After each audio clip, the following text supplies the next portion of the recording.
morning, everybody, and welcome to you from wherever the world you're dialing in from. My name's Graham Canning. It's my pleasure to welcome you here to this webinar today. Just to mention, this broadcast is a joint effort between two organisations, People-Centred Excellence and the LCS, the Lean Competency System. So we're grateful that you've joined us. Whichever route you've taken to join us today is much appreciated. Now, we're incredibly lucky to have with us a world-renowned Toyota Kata expert, who you can see in shot there to my left. This is Thilo Schwartz, and he's going to talk a bit about how we can start using Kata and scientific thinking in a time of crisis, which is very pertinent now. How we can all gain some control and structure to face the current challenges that our organizations are facing. So Thilo, I'm going to hand over to you now. So hello from my side, 21st century leaders and coaches. And I feel that in the current crisis, we are really facing new and unknown challenges. And that is in our organizations as well as in our communities. And I think that especially challenges our leadership, because good leadership shows in crisis. And our partners, families, teams, and also our communities need us right now. And I believe we all want to be at our best, to be leaders and coaches these days. And I also guess that's why we're all here this morning. So to live up to our role, we first of all have to resist the temptation to react. So to react tactically and arbitrarily. Instead, we must stay calm and should apply a scientific way of thinking and acting for ourselves, as well as foster it in our teams. And I believe we can do so by practicing the following 4 steps you might know. So step 1, determine the direction, even if that seems a little hard to do right now. Step 2, grasp the current condition, so the facts and the reality on the ground.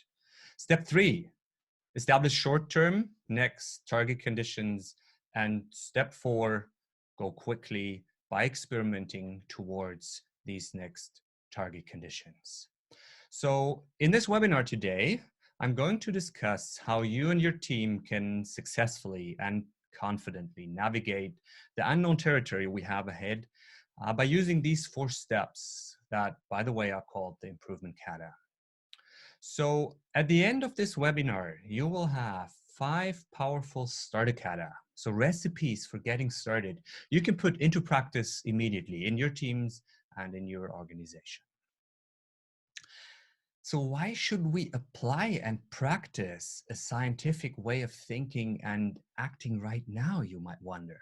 There's so much we have to do right now. So why worry about that? Well, I guess we've been talking about the world becoming more volatile and unpredictable for years now. And that we therefore have to become more adaptive, agile, and innovative. So in my view, maybe the current crisis is not a one-time exception. It's an extreme expression, but an expression maybe of an already existing trend that our world is becoming more complex and just more unpredictable. So in such conditions, what's important? What kind of skills do we need? Well, in our world today, and I believe even more so in the future, adaptivity, creativity, speed and implementation, and also working as a team are all crucial for success. Hence, we need proactive and self-reliant teams that have the ability to navigate unknown territory with a scientific step-by-step approach. Or in other words, we could say, the ability to develop new knowledge and find innovative solutions through deliberate and iterative, so step-by-step experimenting, is a core competence for the 21st century. And if we can do so, that is how we can master the challenges ahead and also at the same time achieve a competitive advantage. So I guess these days we really have a unique opportunity. Because if we practice and establish a scientific way of thinking and an adaptive step-by-step approach in our organizations right now, I think we win twofold. We can master the crisis right now, and in addition, develop in our teams, in our organizations, the creativity and the adaptiveness that are necessary for the complex world of the 21st century anyway. And I believe that is responsible and foresighted leadership. So now, why is this training called Kata in Crisis? And you might ask, what is a kata? Well, kata is a Japanese word for training routine. So a kata is a structured routine you can practice to learn something new until its pattern becomes a habit, a natural, intuitive way of doing something. We know this approach from many areas. Whenever we want to learn something new, in sports, for example, or in dancing, or even in learning a new piece of music. So, but now, why do we need a kata, a learning pattern, a learning routine to learn how to navigate unknown territory and master 21st century's challenges? Well, when it has to do with our brain, because when we are confronted with something new, something unknown, just like the crisis now, our brain makes assumptions about what the future will look like. And we then, based on these assumptions, decide and react accordingly. So recent brain research shows that although we might think so, we're not as rational and logic as we might believe. And most of our daily life is actually controlled by our habits, so that's unaware, and assumptions we're also not aware of. And in his famous book, Thinking Fast and Slow, Nobel Prize winner Daniel Kahneman describes a multitude of brain biases we fall victim to. And in our webinar today, I will just mention 4 of these biases that I believe are relevant right now, as well as in general. And we should understand that we make and have these biases on a regular basis, and that it would be really helpful to have a simple kata, 4 steps we could practice and follow to purposefully avoid these traps. So here's number 1, and that's the confirmation bias. And you could say this is kind of the father of all biases, and it's our tendency to interpret a new situation in a way that it fits and confirms our existing beliefs and experiences. And of course, that is a great approach for many situations as it allows us to react fast. However, in volatile and changing conditions like we have them now, it really becomes an obstacle because habits and experience always pulls us back to what we've been doing so far and what we've always been doing. Or in other words, when confronted with a new task, a new challenge, or a new problem, we tackle these with old and therefore sometimes inappropriate solutions. Hence the saying, for a man with a hammer, of course, everything looks like a nail. And then the second bias, and that's called the overconfidence bias. And this is maybe even like the grandfather of biases, maybe especially for us men. And that means that we not only favor our existing beliefs, so that's the confirmation bias and the solutions we have, but once we have them, we are 200% confident that we are right and know exactly what to do to solve the problem at hand. So these are well-known biases, and I would just like to add 2 more that I think are equally important and probably especially play a role right now in the crisis. So here's number 1 of these, and that's the social proof bias. And that is our tendency, if we're unsure what to do, so when confronted with something new, we tend to do what we see others do. And that's maybe why right now we buy more toilet paper than we need, despite knowing rationally that this neither makes sense nor is necessary. It's a bit like this. We say an extra package can't be wrong if everybody's doing it, right? Better safe than sorry. So That's kind of social proof bias as its best. And then last but not least, and maybe my favorite one, and that's called the action bias. And the action bias pushes us to jump into action even if we don't know if the action makes sense. So it's a way of saying better to do anything than nothing. And that bias was discovered by researcher Baeli, who analyzed penalty shots in soccer and goalies' reaction to it. His findings? Well, statistically in soccer, shots are on a penalty are about evenly distributed to the left, the center, and the right side of the goal. So for a goalie, it would be best to stay in the middle, as of course chances are highest to get the ball that is shot there. So then when he did this research, what did he find out about goalies? What do they do? Well, nearly 50% of the time they jump to the left, and nearly 50% they jump to the right. And they stay in the middle actually very seldom.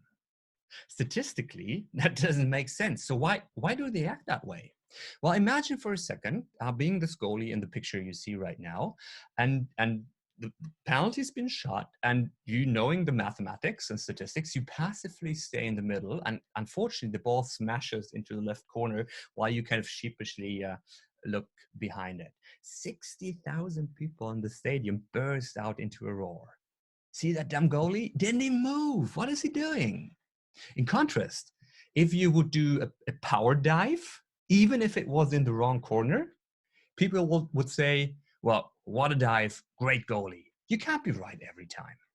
And this is exactly what happens to us in a crisis situation. So we jump to action frantically just to do something. And on top, we copy what we see others doing. Hardly any rational thinking involved, you could say. Well, and I believe that is why the 4 simple steps of the improvement kata are so helpful, because they can help us to escape that trap by practicing a scientific way of thinking and acting. And now, right now is the perfect time to apply it. Or we could say to start it if you haven't practiced it yet, because it will not only help you to navigate the crisis, but over time, build new habits that are needed to navigate new and unknown territory and master the challenges of the 21st century. So if you want to learn more about the improvement kata, well, have a look at the Toyota Kata's practice guide. However, for today, I want to point out that when trying a new approach or applying a new approach, we don't learn it in a leapfrog way, but more step by step. That's also how our brain works. So recent research on learning and habit building shows that it is actually best to start small, actually very small if you practice something new, and then step by step build on top. So for example, if you want to be more active, don't start with a big fitness program, but put out your running clothes and shoes before you leave for work in the morning, so you can immediately put them on when you come home. So that's kind of the first micro habit. Put out your clothes and shoes. Or if you want to lose weight, start very small by drinking a glass of water before each meal. So not a big diet, start with a very simple micro habit. So that is what we call starter kata. Deliberate steps or micro habits for getting a new approach or a new behavior started. And in the remaining minutes of this webinar, I will go through the 4 steps of the improvement kata you can see on the screen right now, adapt them to the current crisis situation, and then discuss 5 specific starter kata, recipes for starting, you can put into practice immediately right now. So let's start with step number 1 of the improvement kata, determining the direction. And let's have a quick look on how to determine direction when we strive for a challenge in general.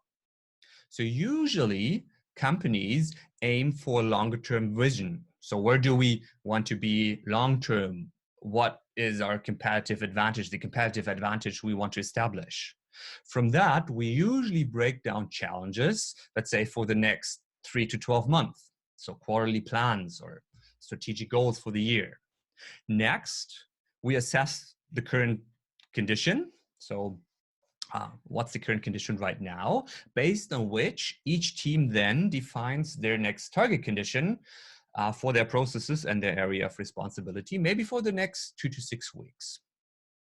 And then we can, from there, start conducting experiments and go step by step to meet our target conditions.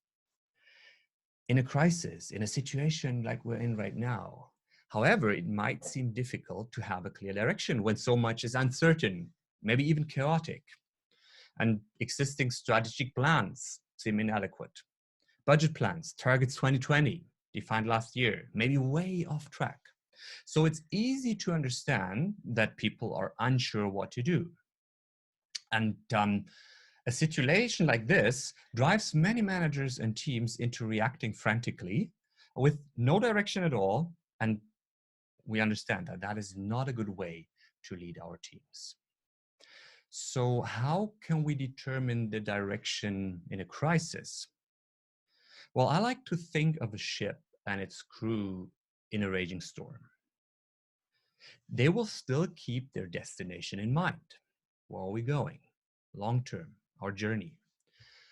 On the other hand, well, yes, they might have to deviate from the ideal course due to the storm, but they do it purposefully.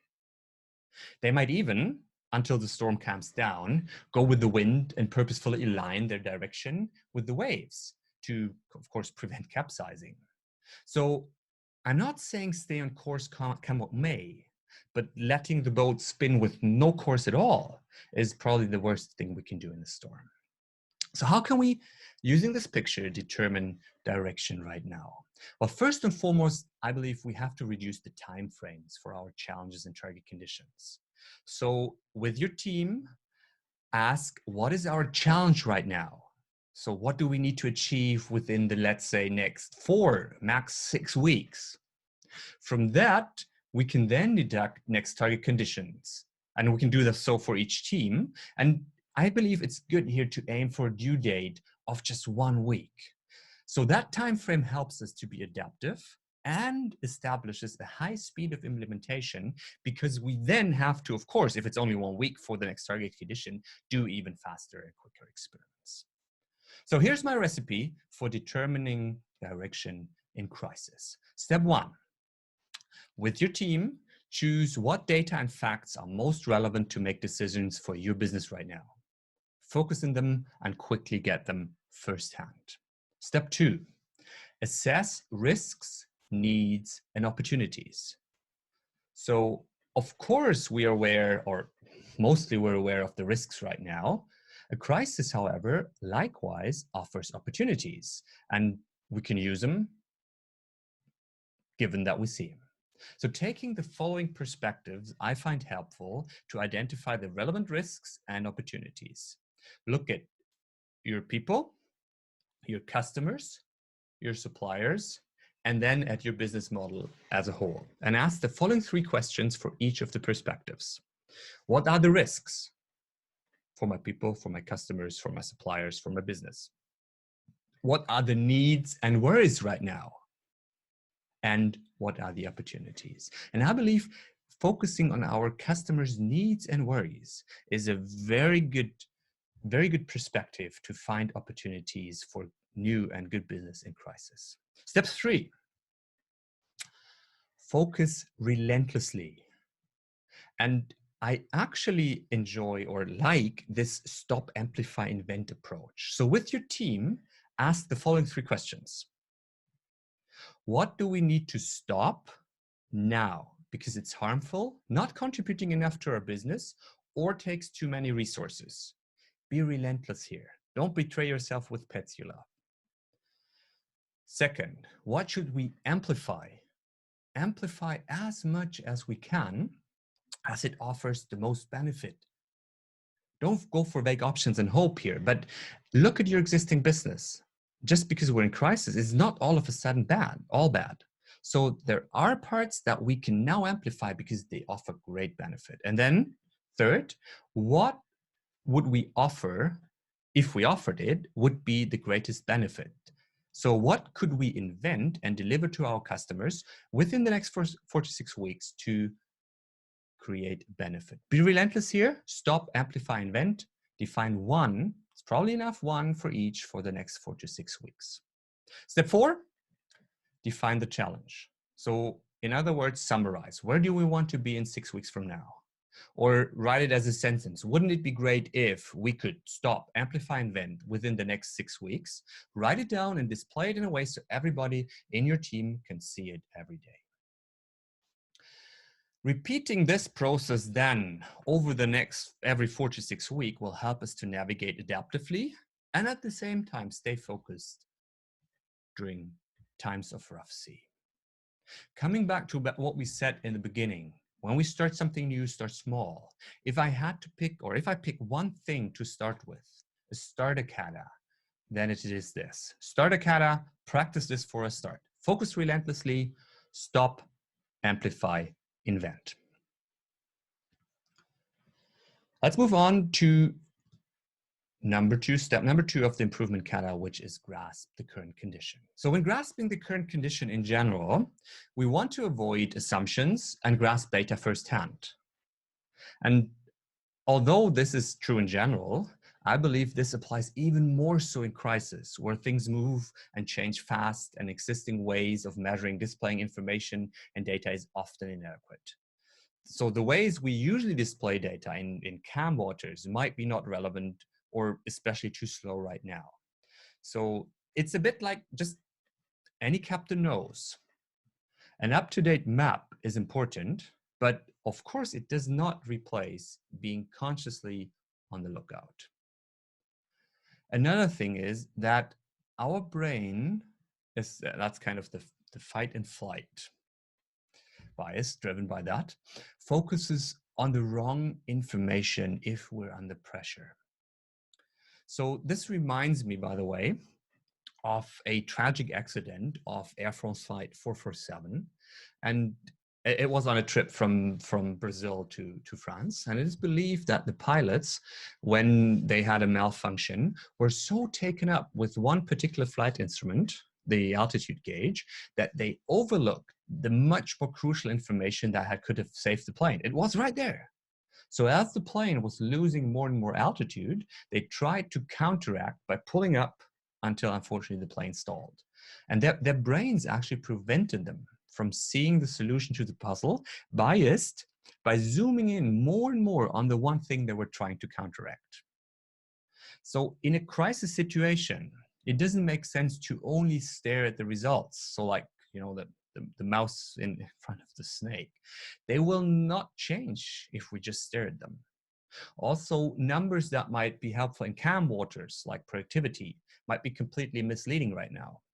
So instead, we should measure the progress of our stop, amplify, invent, focus activities. So here's my recipe, how to grasp current condition in a crisis.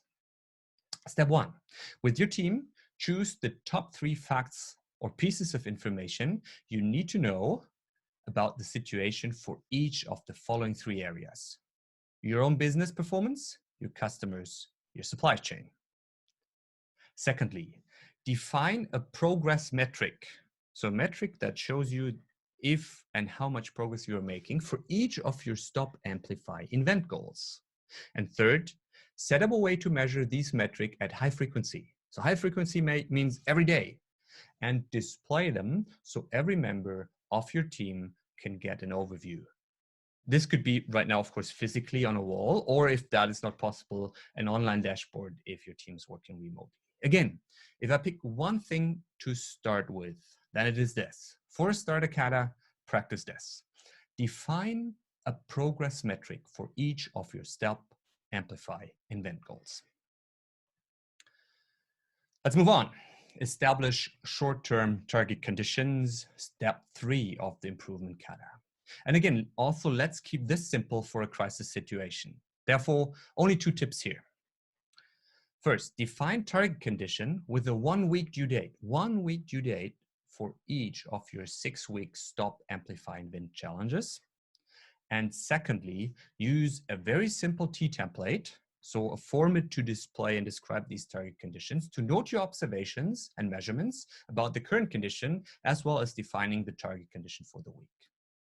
And when we started practicing the improvement kata at the power tool company I was working as a plant manager at in 2007, we used a very simple empty sheet of paper or flip chart for defining our target condition. So this went a little bit like this. So take an empty sheet, add 2 lines, like a T in the middle, current condition on the left side, target condition on the right side, above our challenge. So in our case now, the challenge, where do we need to be in 6 weeks from now? You can do this in any meeting and for any topic. Keep it simple. Where are we now? Where do we have to be in 1 week in order to get closer to where we want to be as our challenge in 6 weeks from now?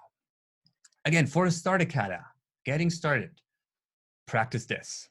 Define target conditions with a 1 week due date for each of your 6 weeks stop, amplify, invent challenges. And defining this short-term target condition actually reminds me of a situation we had a couple of years ago at the company I was working. And we understand that in a crisis, we must move quickly and we must move in a concerted way. So only if we align all our efforts throughout the organization, we will achieve what we strive for. And again, the main obstacle that prevents us from doing so is caused by the way our brain works. We either jump to action frantically or we freeze and wait for others to take action first. And in that situation we had a malfunction in one of the electronic components that was used in about 30% of our products. And we had to synchronize efforts between our supplier, purchasing, quality assurance, production, and R&D being spread over 3 continents to keep deliveries up. And we really felt, wouldn't it be great if we could have a concerted action throughout the organization now? Or, right, in our case, focused on our stop, amplify, invent challenges. And at that time, that was about 2008, 2009, we developed an approach we called Big 3x3. And I still use it personally to stay focused. Here's how it works. So at the beginning of each week, I define the 3 most important goals I need to achieve in regards to my longer term challenge. So you could say my big 3 for the week. And then in my personal planning routine for the day, I look them up and write down in conjunction my top 3 tasks for the day to get closer to my big 3 for the week. So that together makes my set of big 3x3. How could you use that with your team? Well, the individual big 3x3 of each team member, of course, should be linked to the team big 3 for the week. So you could say the next target conditions, which in return would be linked to the 6-week stop, amplify, invent challenges. And by doing so, every team member would have a clear focus for the week and the day, and on the same time be aligned with what the team is working for in a week's perspective, as well as for the 6-week challenges. So everybody would know, what do we want to achieve and how can I contribute? So here's my recipe for aligning and concerted target conditions in a crisis. Step 1, define a set of team big 3 for the week. What do we want to achieve as a team this week regarding our 6-week challenge on stop, amplify, invent? Visualize them in a way so everybody can see them every day. Second, ask each team member or sub-team, if you have a large area of responsibility, to define their weekly big 3 in the same way.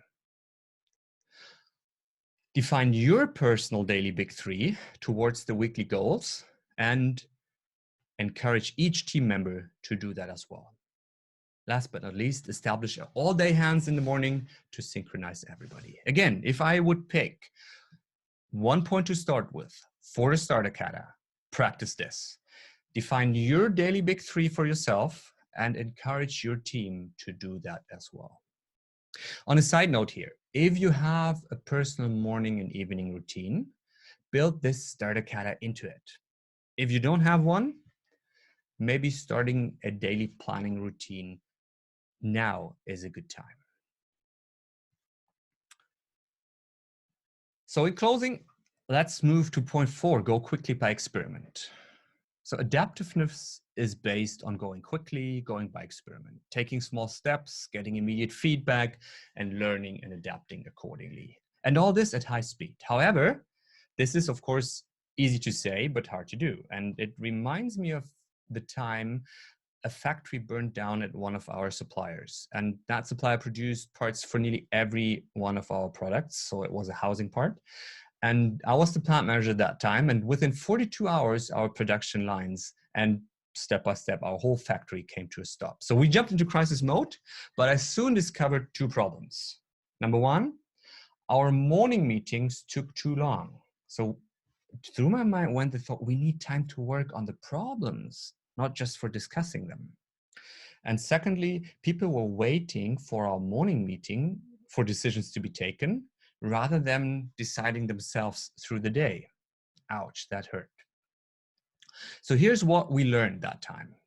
First, our all-hand meetings were taking so long because we were discussing problems in detail and trying to problem solve actually in the meeting.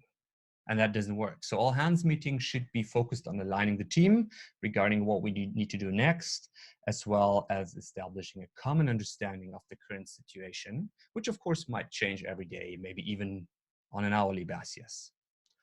And the second thing I learned, especially personally learned, micromanaging in a crisis situation is a major trap for us as managers. It takes away the initiative from people and dramatically slows down the problem-solving process. Sounds familiar? Well, so how can we go quickly by experiment? And this section kind of pulls together what we've said so far. And here's my recipe.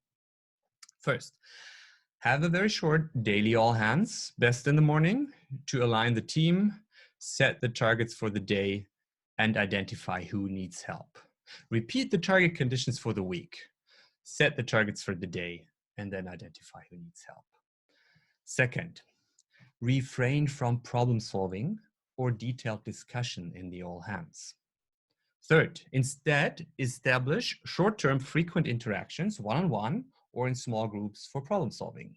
And use the 5 questions to structure your daily all hands meetings as well as your other encounters. We'll come to the 5 questions shortly. So again, if I would pick a starter kata, point to start with starter kata, practice this, use the 5 questions to structure your daily all hands meetings and your other encounters. So what are the 5 questions? Well, the 5 questions called the coaching kata are a basic set of questions to help people to think and act in a scientific step-by-step way. And here's question number 1. What is your target condition? So that refers to the big 3. What do we want to be in a week? What is the actual condition now? And what did you in a one-on-one encounter, or what did we learn from taking our last steps since yesterday in a meeting? What obstacles are preventing you from reaching the target condition, and which one are we addressing now? So in the meeting, that would be for each topic. What is therefore our next step? And what do we expect until tomorrow? And then when can we go see what we've learned from taking that step? Of course, question number 5 is more for the one-on-one encounter, because if we have a daily all hands, then it's clear we meet again tomorrow. But in an all hands meeting, make sure that there's clear appointments on who needs to meet with whom today, so that is solved and really will and can happen today, and you understand where your support is needed. So in the end, let me summarize the starter kata we've just discussed in this webinar, building on the 4 steps of the improvement kata. Number 1, for understanding direction. Focus relentlessly. What do we need to stop, amplify, invent in the next 6 weeks? Be relentless here. 2, measure and visualize the progress towards stop, amplify, invent objectives to understand continuously and quickly understand your current condition. For target conditions, first of all, define the weekly target conditions, so team big 3, towards the stop, amplify, invent objectives, and define your daily big 3. And last but not least, for quick experiments and to practice a scientific way of thinking and acting, use the 5 questions. So at the end of this webinar, let me share something I think is like a pre-step for the improvement kata, and I find it helpful in a crisis situation as kind of a step for myself, and I call it calm your mind. So do your thoughts as a leader and coach race right now? Is it hard to focus with so much information and pressure? So being calm in our mind and being able to focus on our thoughts is kind of a precondition for making good decisions. So for helpful coaching, instilling confidence in the people around us. And actually, the situation we have right now reminds me of the crisis 2007, 2008, when I was a plant manager at a German tool manufacturer. And for the first time, actually, in the company's history, we had to lay off a substantial number of people. And we didn't know how long things would stay bad, if there would be another wave of layoffs necessary. Emotions were high, and I remember my mind personally was spinning in circles. So here are 2 steps that I find helpful in a situation like this. First of all, in a crisis, go in for the long run. Don't let yourself be carried away by wishful thinking, neither be paralyzed by fear. And this reminds me of what we call the Stockdale paradox, and goes back to Admiral Stockdale, who was shot down with his plane over Vietnam in the Vietnam War, and was a prisoner of war for nearly 8 years. And when he was interviewed by Jim Collins for his book Good to Great many years later, Jim Collins asked him an interesting question. So besides the question, how did you make it? He asked, so who didn't survive? And Stockdale's answer, I find, was even more interesting. He said, the optimists. So what did he mean? Well, he meant that those who set their hope on being free quickly and by a specific date, let's say by May, by summer, by Thanksgiving, by Christmas, were actually devastated when their hopes were repeatedly disappointed. So here's what I see. The COVID-19 is a twofold crisis, health-wise and economically. And probably the economical crisis is going to be the longer one. So don't build your strategy on hope that it will be quickly over. Instead, retain faith that will prevail in the end. And at the same time, confront the facts and go in for the long run. If it's over quick, we're all happy. If it's not, we're here to say we're in the long run will prevail. The second trick for calming your mind. Well, I remember that when we took decisions, maybe hard decisions, and once we put them into action, these questions came up. Is it the right decision? What is it if it's wrong decision? Emotions came up. People were questioning.